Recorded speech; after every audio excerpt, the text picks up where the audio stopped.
RSD teacher. I teach at Hope Academy at Booker T. Washington. I've been there in the RSD system for 4 years now.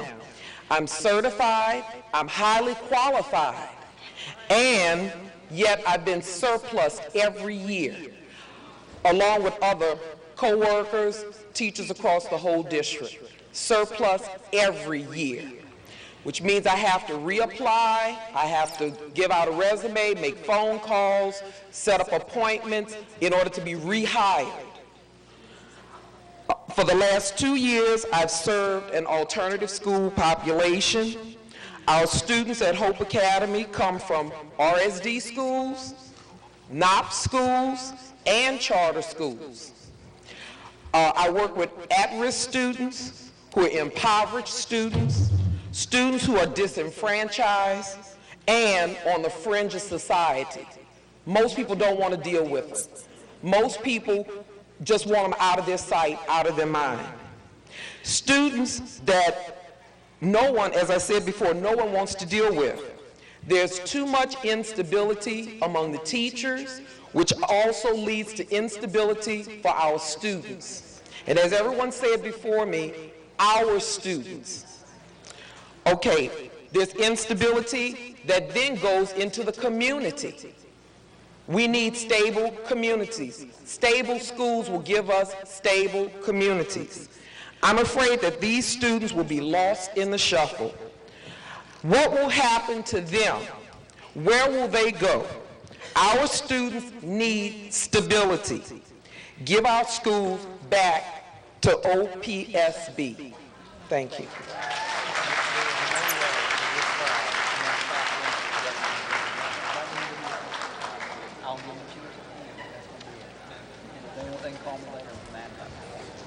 Thank you. Kenneth Gill and Jennifer Blaylock.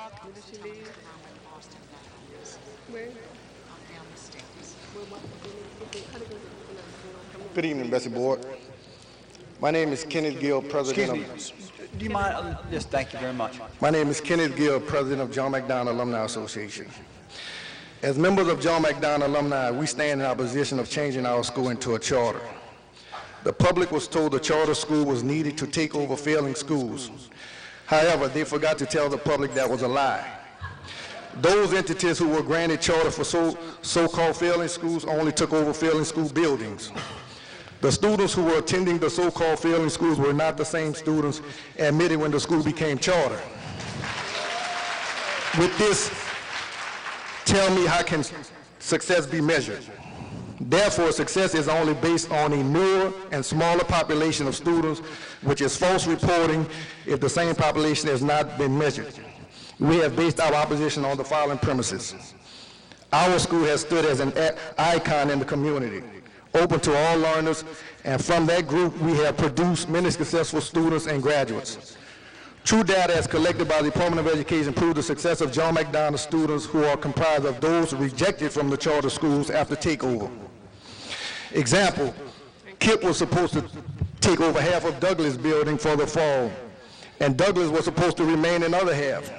Before the school year began, KIPP took over the whole school without notifying any students from Douglas. As a result, those students were scattered throughout the city and forced to attend other RSD schools. Secondly, without an open door enrollment policy, absent of cherry picking, many students are rejected from the charter schools, would not have had the opportunity and right to an education.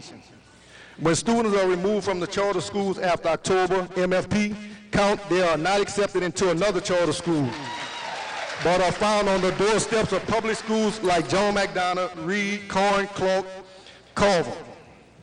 And the money does not follow those students. It stays with the charter school. Based on your rulings, if the school has shown improvement, there is no longer a need for it to change to a charter or anything else. We are afraid the countless numbers of children who do not fit into the scheme of a charter will walk the streets, and a new generation of unemployed, and uneducated youth will plug our streets with crime and violence. Mr. Gill, I'll appreciate it if you could wrap up in the next few seconds. Thank you. Yes, sir. As you very well know, charters are not friendly to students presenting with special needs, as the concern is academic excellence. With the population is a threat to them accomplishing this goal. Therefore, to charge the remaining schools in Orleans will further exacerbate the problem for students with special needs, thus instituting discrimination. We are extremely frustrated with the NF's state control of our schools and its persistence in disengaging the school community. The RSD has had 5 years to make John McDonald a productive learning environment for our students have failed with unlimited resources and latitude. With that, we respectively reject Paul Patrick's recommendation and return our school to local control where we can have true input in the future of our school. Thank you. Thank you, Mr. Gill.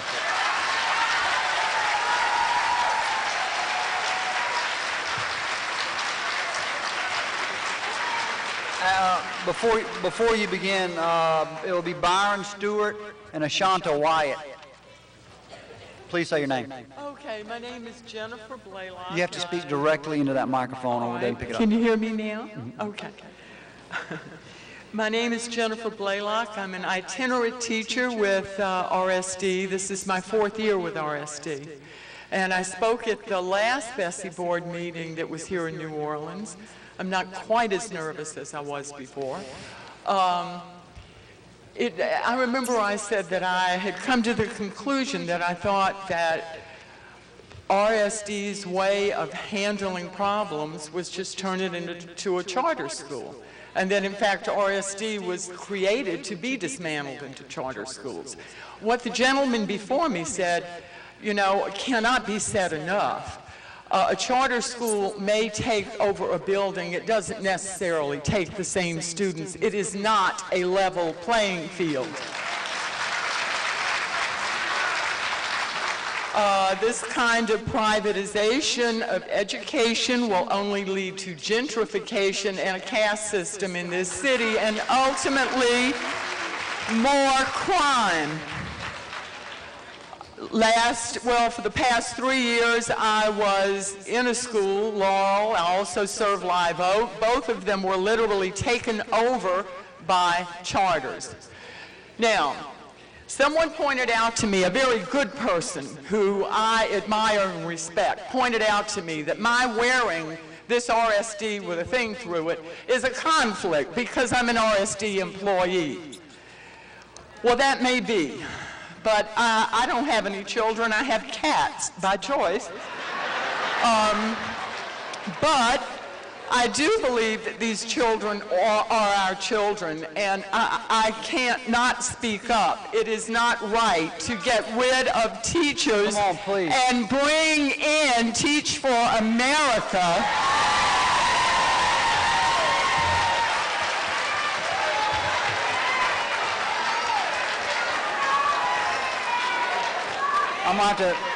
I would like to end by mentioning that I think the media has been very biased, and I would like to thank. Guys, we're not going to do this all night, okay? Okay. I want to listen to the speaker. I'm asking everyone, please respect the speaker. I'm shaking. Please. Okay, yeah, I'm shaking. And I do have to ask you to wrap up. Yeah. I want to thank WBOK. It makes me feel less alone when I'm driving around in my car from school to school. I want to thank Plessy and Ferguson organization. I want to thank Barbara Ferguson and her reports. I want to thank Southern Poverty Law Center. Thank you.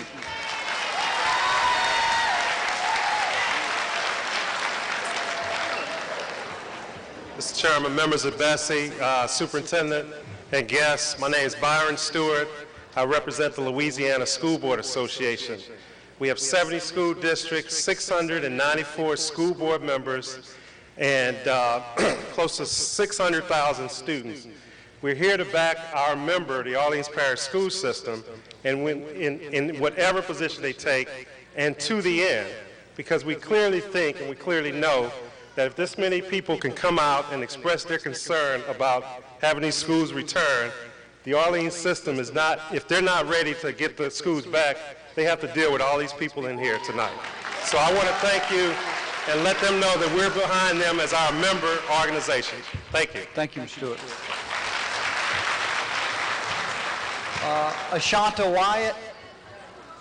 Ashanta Wyatt, Ann Zeller Kiefer, and Leon Clark.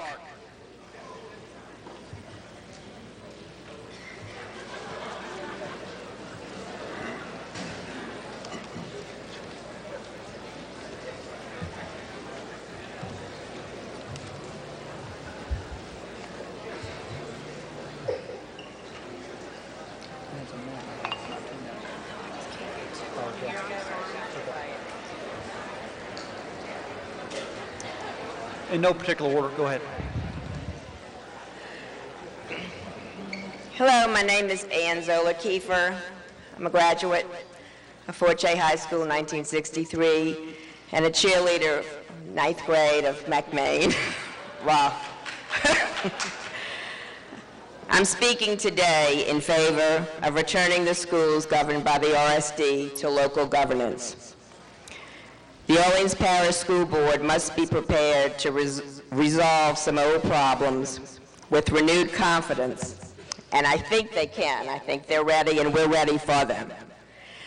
But I hate the label of failing schools. I'm going to tell you why I hate it. And I didn't think I was going to say this, but Barbara, I'm going to say this. I hate that the LEAP test has become an obsession for passage or failure. I'm going to let you go on, but I will remind you, I'd like you to speak about the transition plan. I will let you continue, though. But that's what has labeled a school a failing school, whether the children have passed or failed. That's where the label has come from. And I'm not going to dwell on it, because teachers have been judged as children have been judged. My challenge is this. Please bring back music, art, and the trades. Remember that every child is special, and special needs are normal needs to many. Remember that every child does not have to attend college, but all must be productive and prepared for the real world. And finally, OPSB, expect this kind of turnout all the time in all of your schools, because all the parents have to be involved. If you want every child to succeed, we all have to be a part. And if they're not there, I'll come and be with your children. Thank you very, very much. Mr. Chair, can I ask you to clearly delineate for the audience the issue before us so that we can get a little bit more focused on talking about the transition plan? Well, I think I've made that clear. I've had a board member ask me to clearly define what we are and are not to talk about. I'm giving you leeway. I told you I would give you leeway. I would like you to try to stick to the transition plan as much as possible. I appreciate thus far the speakers trying to adhere to the time. I appreciate those trying to stick to the topic. I will remind you that if we can do that, we'll get to hear more from everyone. I appreciate it. Thank you. Thank you for allowing me to speak on behalf of our African children, the best and the brightest. Do you mind identifying yourself again? My name is Leon Clark. I represent Fathers Advocacy Group. Thank you. Thank you for allowing me to speak on behalf of our African children here in New Orleans. I'm here to speak to your moral fibers that gut your inner soul, and our children and their parents have the right to be treated with dignity and respect. Power Parity Plan is vague, difficult to logical grasp and understanding of his goals. Even academics find this plan disembodied. This is number junk, trash. Now, there's a reason, as President Obama has said, that the story of our civil rights movement was written in our schools. A few civil rights are the central to the cause of human freedom as equal education opportunity.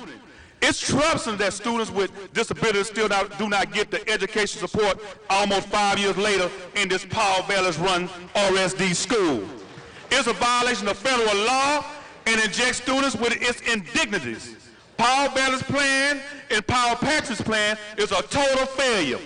Just over 60 years ago, W.E.B. Du Bois, and may I get your attention, please? When it comes to our babies.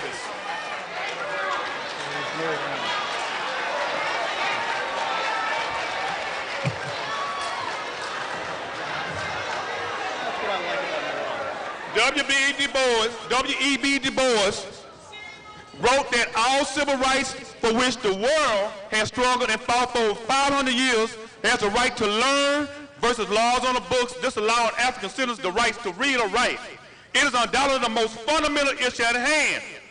In New Orleans, over 300 African children would graduate out of Paul Bellis run school and couldn't get into most basic institutional of higher learning in 2010. That's a failure. Give them back to school. Give us back our schools. Sir, I will have to ask you to wrap it up when you can. Thank you. I'm going to wrap it up with, they proposing 5,800 beds on Tulane and Broad. And that plan that Paul Patrick put before you, that's where our baby's heading for. I declare, and I tell this to unified of all people, that if you do what you want to do, but they need our dollars for us to go to school. If you want to, and I do like they did in Chicago. Like they did in Chicago. They kept our babies out of school, and then they couldn't get a dime. Mr. So Clark. I declare, let you do what you want to do, but we got this here, baby. We got this one. I appreciate it.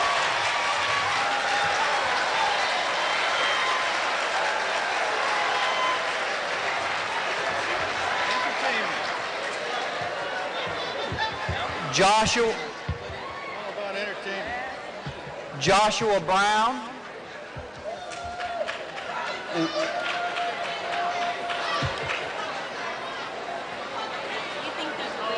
Why don't we? And Walter Umrani. Walter Umrani and Joshua Brown. Why don't you give him 1 second?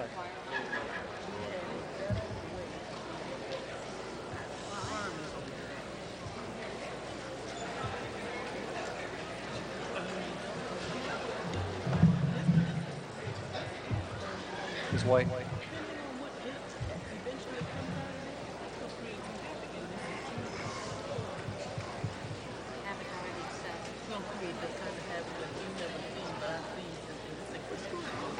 I'm just waiting.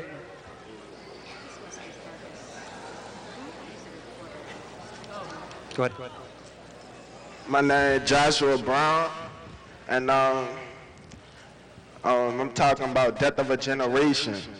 I come here at this meeting to talk about the death of a generation, from cradle to the grave, and how the Recovery School District contributes to its causes and effect. When the RSD focuses more on security than issuing books for each student to take home to study, is contributing to DOG, death of a generation. It's not the student failing in our schools, rather it's our school failing our students. Anytime the RSD fails to make Black history studies a part of the school curriculum in order to instill Black pride, you are contributing to DOG, death of a generation. Anytime the RSD didn't employ enough school social workers to help accommodate students who suffer with ADHD and bipolar disorders and other disabilities, you are contributing to DOG, death of a generation. The RSD school system is one of the strongest institutions that's supposed to help us to learn, educate, and teach. When it is failed, we all fail. Anytime the school system expels or suspends students without due process or because they don't have the resources to deal with the disruptive behavior, contributes to DOG, death of a generation. It's no coincidence that teenagers are not afraid to die, but yet afraid to live. It's no coincidence that we have more young Black men in prison than we have in college. It's no coincidence that we have more Black young teenagers dying in the streets of New Orleans than we had died in the war in the Middle East. As a teenager, I beg you educators, please focus on the basic needs to learn and stop failing us. And I guarantee you, we will not fail you. Thank you.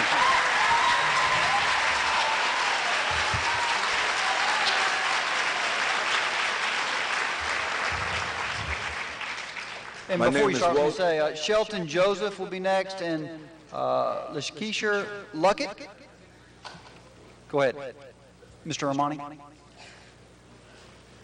My name is Walter Umrani. I'm with Muhammad Maslama 46 and the Peacekeepers of New Orleans. I find myself here again after 20 years. After 20 years, I stood here in the same building when we fought for adequate and effective education for the least of these when it was the magnet school thing. You remember that? And I have to say to everyone, It's the responsibility of every parent and adult to fight for the best education possible for their child, their youth. It's their responsibility to do that. However, I'm concerned with the secularism that I'm seeing here tonight. Once again, we are all divided as a community, and we live in this same city. I'm a supervisor for a major oil corporation in New Orleans, and part of my training, we do rescue. And when there's a tragedy or a major incident, we rescue to save lives. But after the event escalates, and at some point you have to say, this is no longer a rescue mission, this is a recovery mission. Because when you're recovering something, that means it's already dead, it's already destroyed. When you use the term recovery, and you're applying to mostly, I got to call it like it is, these are poor black children in New Orleans. Listen, when you use the term recovery, you are saying that this is a dead situation. The only way you're going to raise the dead is with special people like sitting behind me. The only way you can raise the dead with special applications and special schools and programs. That's the only way. Lastly, I want to say that we're bringing in several billions of dollars to help recover this city. Make sure some of the local people are part of that money where we can have jobs and keep our children out of this prison they're putting downtown. Thank you for allowing me a chance to speak, sir. Thank you.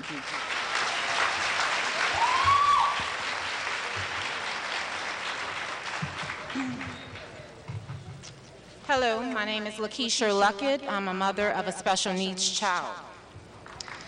The plan is not a good one because just as the plan gives the school the right to choose... I apologize. You mind pulling the microphone down just a little bit? So, okay, thank you. That's fine. Okay. All right, my name is Lakeisha Luckett. I'm a mother of a special needs child, and I wanted to say the plan is not a good one because just as the plan gives the school the right to choose, if they want to come back, many of these charter schools choose not to take our special needs children.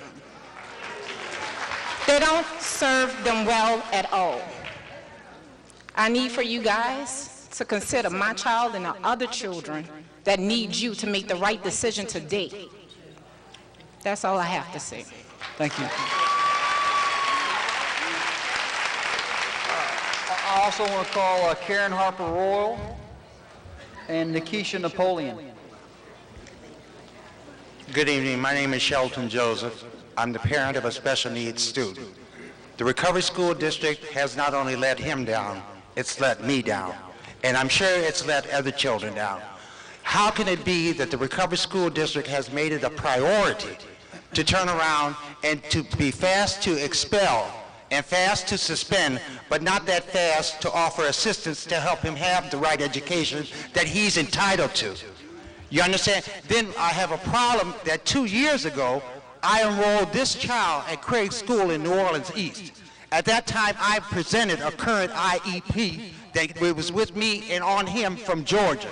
The Recovery School District did not even accept it, and here we are 2 years later, and he's now at another school in the Orleans Parish area, and the Recovery School District has failed to even still, to this day, 3 years later, failed to do an individual education plan on a child with special needs. But they are fast. When I asked them to turn around, when they transferred him to 3 and 4 schools in 1 year's time.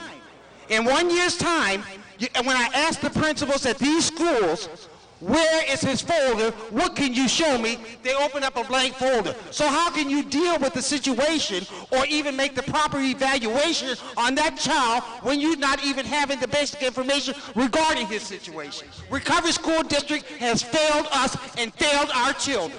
And they need to make the proper preparation so these kids can become something productive in society today. You failed them, and that's all I can say. Thank you.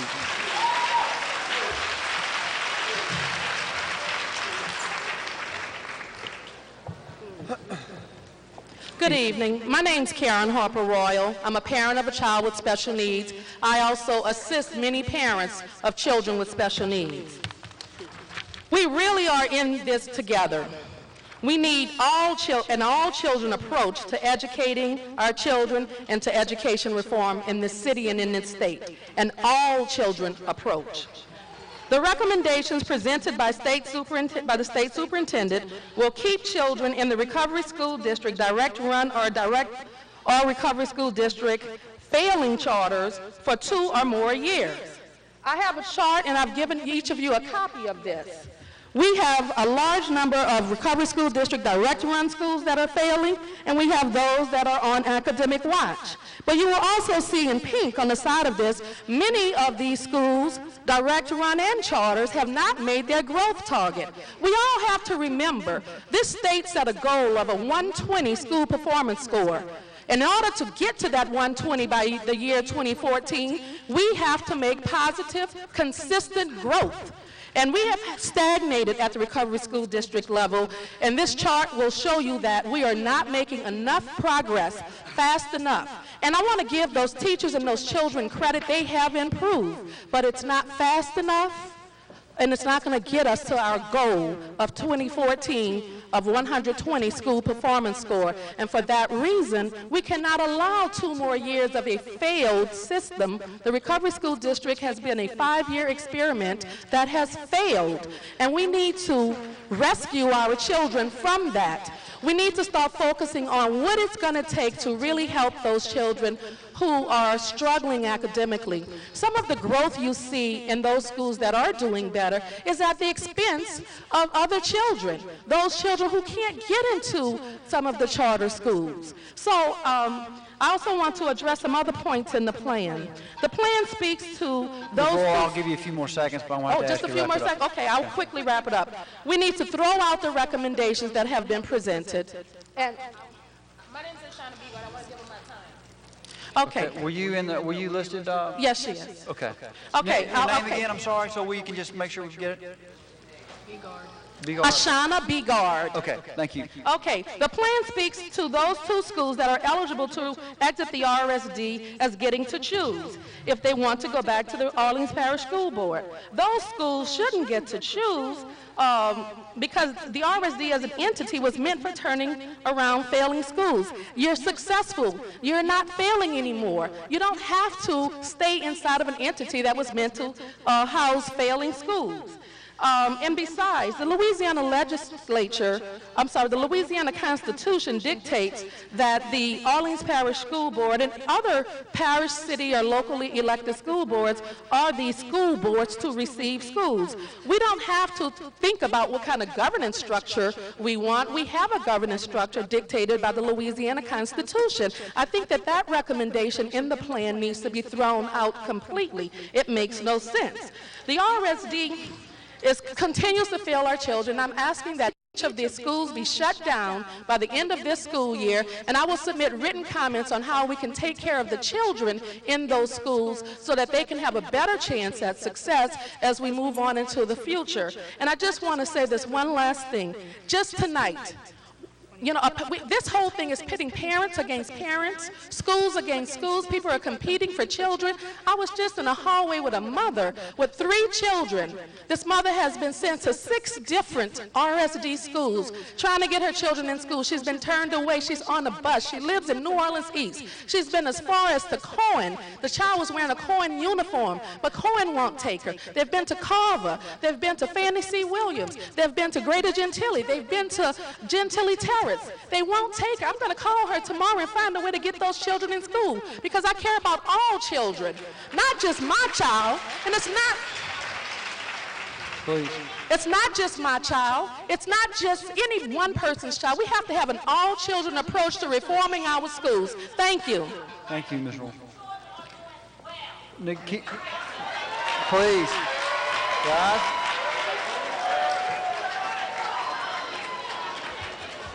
Larry Carter, and Donald Bryant.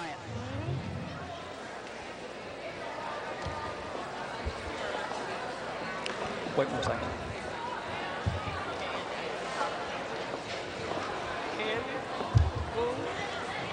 Guys, if we can please.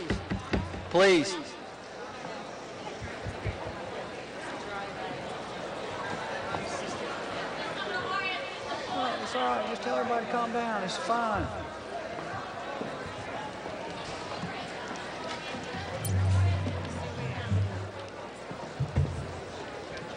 My name is Ruth Idakula. I am deferring my time. I still can't hear you. I'm sorry.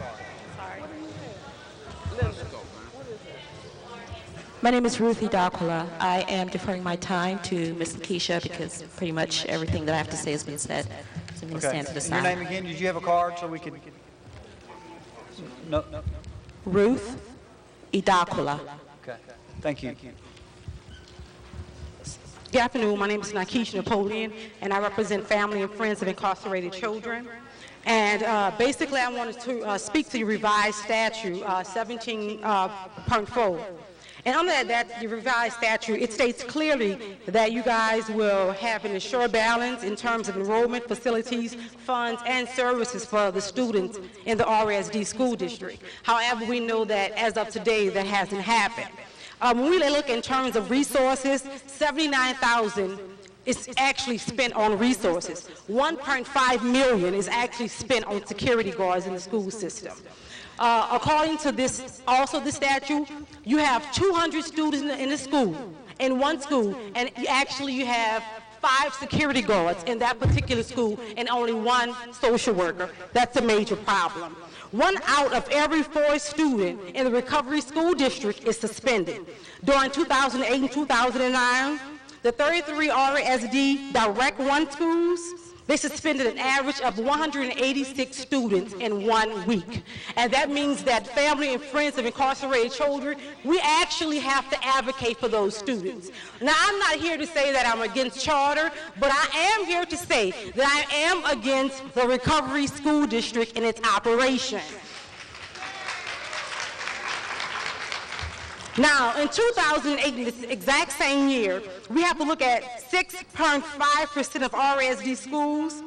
They're recommending expulsion for the students. And with that being said, those students missed an average of months out of school before we were able to even have a process hearing for them. So when we look at this ingenious democracy that you guys have created, and basically what you're stating is that you're going to create a lavish school system for our children, you lied. When you say that you're actually going to come here and make certain that our students will have a quality education, Paul Vallis, Paul Pasterik, you lied to the parents. It's unfortunate that we are here today and we're divided. And it's unfortunate that I have to always defend children because they are suspended. I'm going to give you one example. We had one student who was suspended for 3 days for drinking a cold drink in the classroom. Outrageous in an RSD school system. And you know what happened? Paul Vallis ignored us. It's unfortunate here that we have to demonstrate for equality and for quality for African American children in the 21st century. It's unfortunate that we don't have state-of-the-art schools for African American children. And I'm going to end by just saying there's a brief quote by Dr. Martin Luther King Jr. in his infamous letter written in Birmingham jail. He stated, "An injustice anywhere is a threat to justice everywhere." So we have injustice in the RSD school system. And regardless if your child's in a charter school system, because I'm going to be honest, my child is. And I'm going to be honest, they are educated by some phenomenal instructors. Yet, let me say this. Although my children attend Dr. Martin King, excuse me, I'm speaking, I'm going to end when I say this. Although my children attend a great charter school, I am defending kids every day in the RSD school system because quality assurance isn't there. We have a problem. You lied.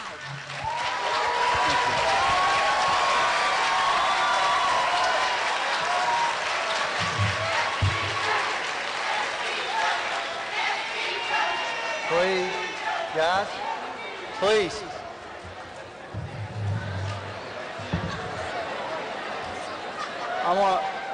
See, that's what happens when you get people out here. My name is Donald Bryant. They defend their charters. No, their particular charter. Their school is coming up for renewal. Which charter? Sophie Wright. It's coming coming up in here, but they don't even realize that. I'm gonna also call. I'm gonna also call Augusta Hubbs, and Calvin Bassett, and whoever. Okay. They're not even talking about or knowing about it. My name is Donald Bryant. My name is.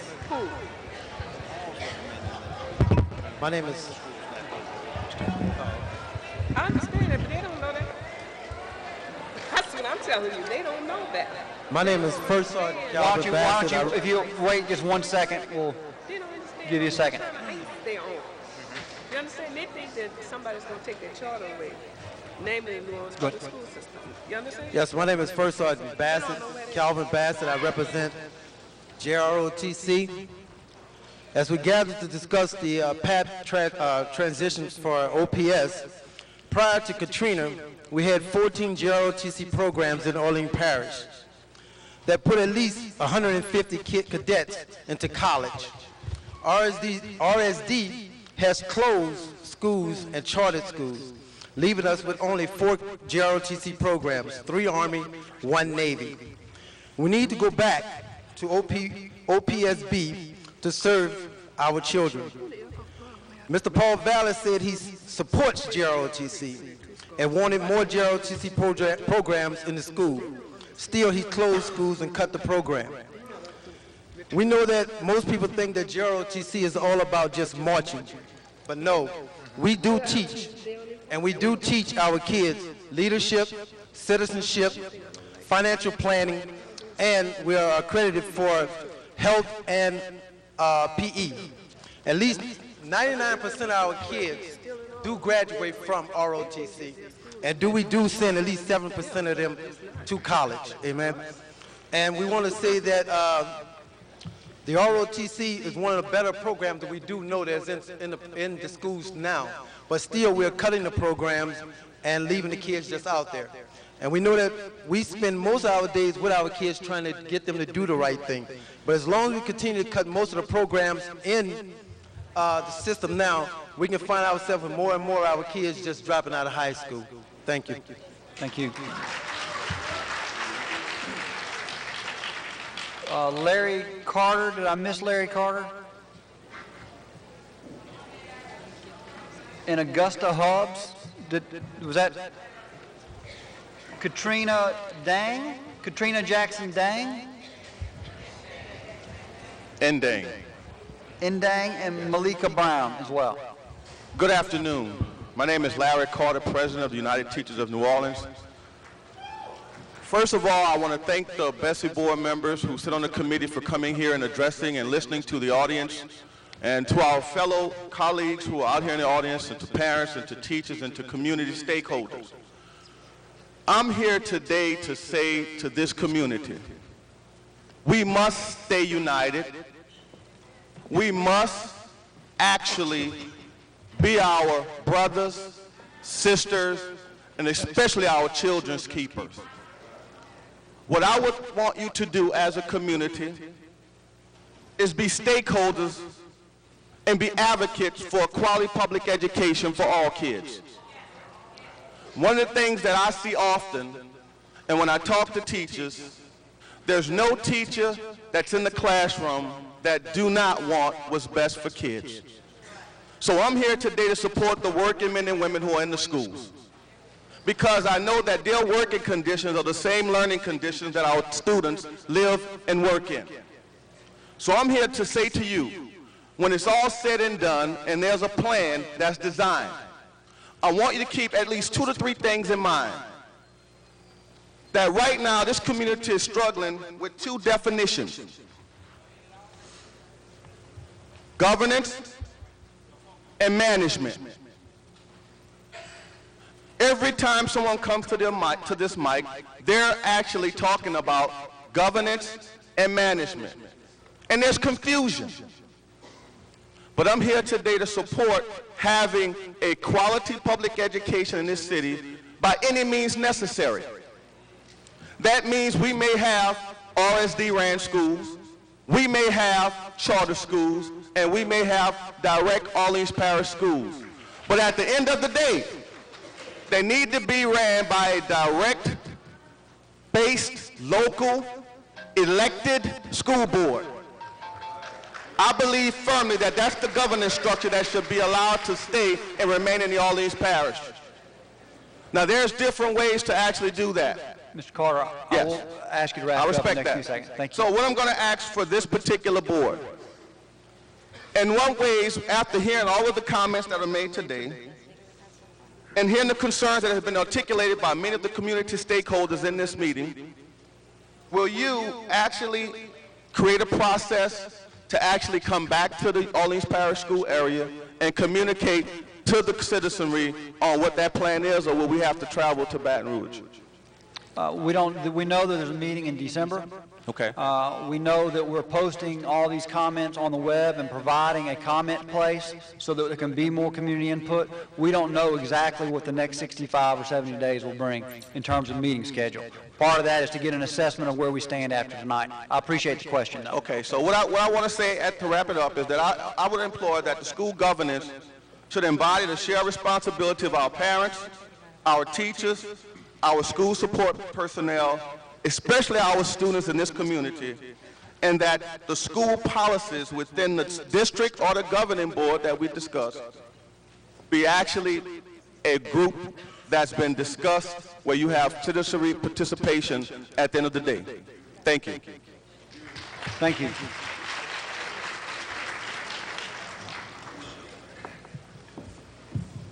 Let's see, I've called Katrina Ndang and Malika Brown as well. My name is Katrina Ndang. I'm a I think you can pull that down. parent, grandparent, concerned citizen, retired educator. And I know we keep talking about the plan, and we're saying, you know, the plan should be only about governance. The plan should be about, because Act 35 talks about academic achievement, the creation of a world-class public education system, and that should also be part of the plan, not just about governance. My question is, how do you improve student achievement and build a world-class education, and at the same time, push students out of school? RSD pushed out more than 3,000 students from schools like Rob Wayne, Clark High School, Wicker Elementary, Sylvania Williams, William Gus, and just recently Frederick Douglass High School, to accommodate a select student population. According to No Child Left Behind, if a school is closed or restructured, students from the restructured or closed school are to be given a choice of being placed in an academically successful school. That has not been done in New Orleans. First of all, the parents and our students are not notified in a timely manner about the closure or restructuring of the school. Parents have to fend for themselves. Sometimes they're still looking for a school in August, as some people have mentioned already, because they have not been told that the school is going to be restructured or closed. So RSD has failed to recognize that every child matters. RSD has failed to educate the most vulnerable students. RSD has failed to educate those who have been historically left out. Thank you. Thank you. Mr. Chairman? Yes. Mr. Chair? Yes, Ms. Givens. And I apologize to the speaker, but I have been advised that we have 3 more elected officials that have joined the discussion.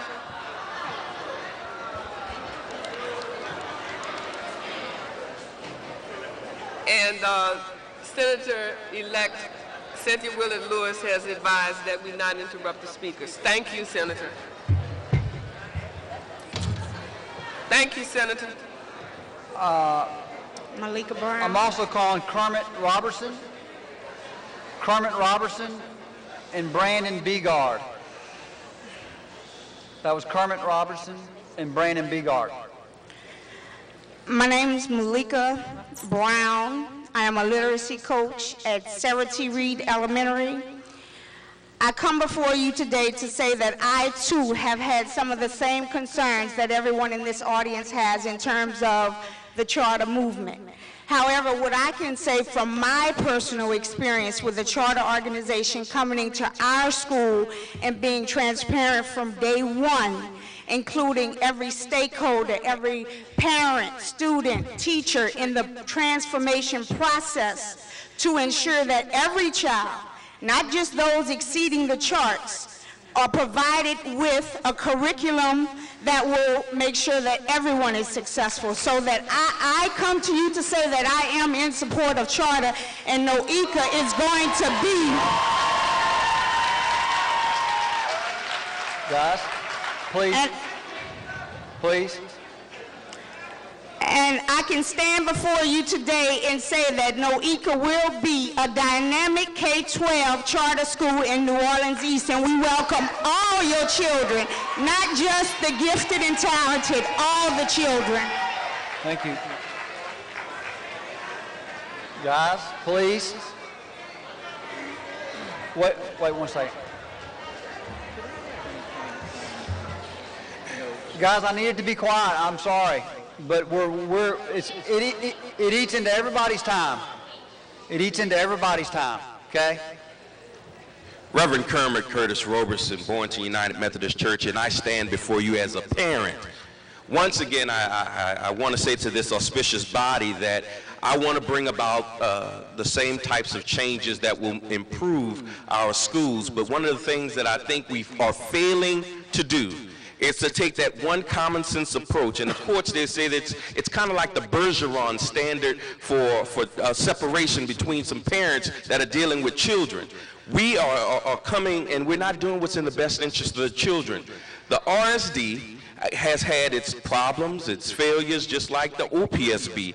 I can't tell you exactly which one to choose, but let's do what's in the best interest of the children. My children attend 2 different charter schools, and those schools are showing and demonstrating to me as a parent, which should be important to you, they're demonstrating academic success. I don't want you to mess with a system that's working. Guys, I'm gonna ask you to stop. I'm gonna ask you to stop. I'm not trying to ask for any applause. I'm not going to, guys, I'm not going to turn this into a shouting match between charters and anti-charters. Not going to do it, okay? I want everyone, please, guys, please be respectful of your other speakers' time, okay? We are costing time to future speakers. Continue. Okay, and I'm going to try to wrap this up. I don't have any political interest or in how these schools are, but there is some concerns about certain types of charters that I do have problems with, like some of the type 5 schools, like the Lushers, who have those selective admissions policies. My kids attend Dr. Martin Luther King Jr. Charter School,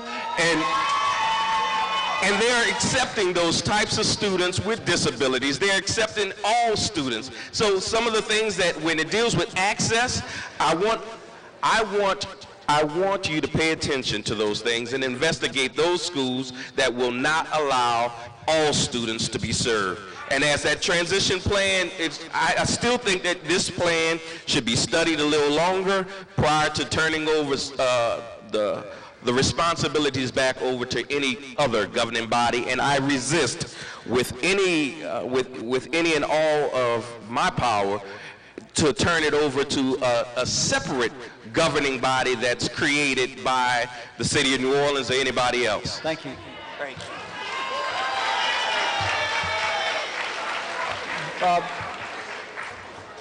And also Kyla Muse and Kawana Harris. I don't think they came. Good evening. My name is Brandon Begard, and I am a student, a youth, and your future. I have come today because I request for no more 5 years, no more wait a little longer before they transfer, no more RSD. The reason why I ask this is because when schools were taken away from OPSB? The reason why was because they called it failing and claimed they would temporarily keep it and fix it. It's 2010, 5 years later, and they have not let go of the schools they have quote-unquote fixed. Several schools in their possession are failing, and now they're asking for 5 more years. I said don't even give them 1 more day, because if they measure success with failing schools, schools academically watched by suspensions and expulsions, by a few graduating high school and none of them entering college, Paul Veras and his little crew has pitched a cute little deal. But my education is not like a car you can buy and change out. It is my path to my future, so no deal. I request that RSD return schools to local control, and that Paul Veras and his little crew can take their deal and take it somewhere else.